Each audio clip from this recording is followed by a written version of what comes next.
नमस्कार, आदाब, सत श्री अकाल। केम छो? हाजिर हूँ आरजे रज़िया रागिनी अपने वादे के मुताबिक कि हर हफ्ते कुछ ना कुछ अपनी बायोग्राफी में से आपके साथ शेयर करूँगी।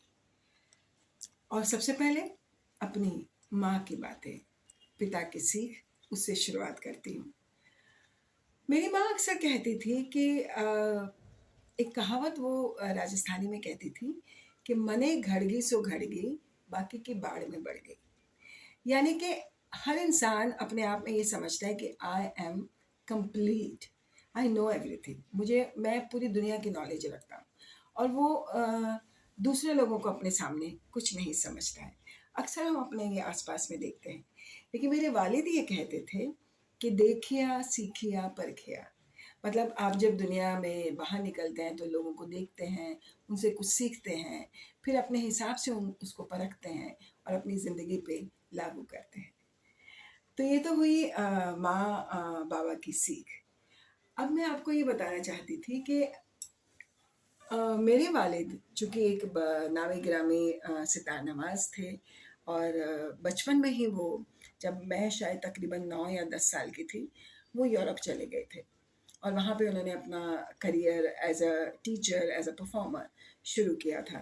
तो हमारे यहाँ बचपन से ही हमें इंटरनेशनल कल्चर भी साथ में देखने को मिला है, क्योंकि डैडी के बहुत से शागिर्द थे जो हमारे यहाँ हिंदुस्तान में आया करते थे डैडी के साथ में वेकेशंस पे, क्योंकि डैडी साल में एक बार 2-3 महीने के लिए वेकेशंस पर आते थे।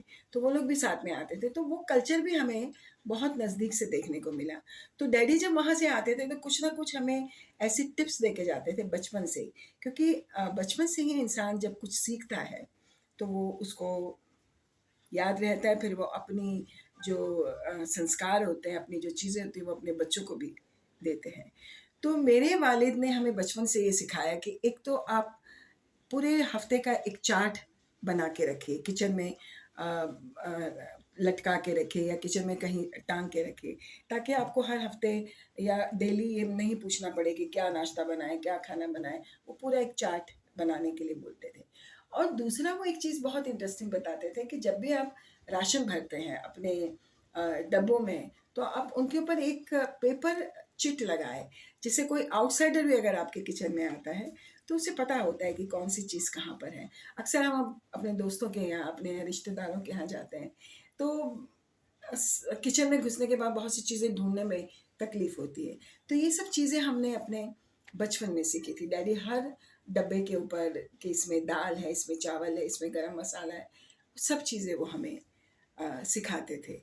तो ये छोटी-छोटी टिप्स जो वो हमें देते थे, उससे वो हमारे आने वाली ज़िंदगी में बहुत सी चीज़ें वो हमें काम आती हैं और हम काफ़ी सिस्टमैटिक अपनी लाइफ़ को जीते हैं। और जब हम अपने बच्चों को बताते हैं या हम वेस्टर्न वर्ल्ड में अगर जाते हैं, तो वहाँ भी लोगों का एक काम करने का जब तरीका देखते हैं, तो हमें पता चलता है कि हमारे माँ-बाबा ने हमें किस तरह से ट्रेन्ड किया है और बचपन से हमें कुछ इतनी अच्छी चीज़ें सिखाई हैं, जैसे छुरी काँटे से खाना, बहुत छोटी उम्र में हम लोगों ने सीख लिया था और वो बहुत बड़ी बात नहीं होती थी। इस ज़माने में तो बहुत बड़ी बात नहीं है, लेकिन उस ज़माने में बहुत बड़ी बातें लगती थी। और दूसरा, जब डैडी आते थे तो वो बोलते थे कि सेल्फ इंडिपेंडेंसी, आपको अपने घर के काम खुद करने चाहिए। यहाँ तो हिंदुस्तान में तो बहुत सारे नौकर-चाकर सर्वेंट्स होते हैं, लेकिन यूरोप में या अमेरिका में जब आप जाते हो, तो वहाँ पर आपको खुद अपने काम करने पड़ते हैं। तो बचपन से उन्होंने हमें ये ट्रेन किया था, being a girl also and being a boy also, कि आपको अपने जैसे बर्तन धोने हैं या डस्टिंग करना है, तो आपको वो काम खुद करने की आदत होनी चाहिए। और वो हमें उस तरह से ट्रेन करते थे। और उसके बाद एक चीज़ वो बहुत प्यारी बताते थे कि ख़ासतौर से लड़कियाँ, कि जब आप घर के काम करते हैं तो आपके नेल्स, आपके हाथ बहुत ज़्यादा, उस ज़माने में मैनीक्योर पेडिक्योर्स नहीं हुआ करते थे। तो वो ये बोलते थे कि अपने घर में आप रहो, निवियाज़ हैं, क्रीम्स हैं, उनको आप डेली अपने हाथ पे, पाँव पे मसाज कीजिए, क्योंकि स्पेशली औरतों के हाथ-पाँव, लड़कियों के हाथ-पाँव सुंदर दिखने चाहिए। तो ये छोटी-छोटी टिप्स हैं जो मैं अपने सुनने वालों के साथ, देखने वालों के साथ शेयर करना पसंद करती हूँ। अगले हफ्ते फिर से आपसे मुलाकात होगी। तब तक के लिए इजाज़त दीजिए। अपना बहुत सारा ध्यान रखिए, मास्क ज़रूर लगाइए, क्योंकि अभी फिर से सुनने में आ रहा है कि अ, करोने कोरोना की थर्ड वेव आ रही है।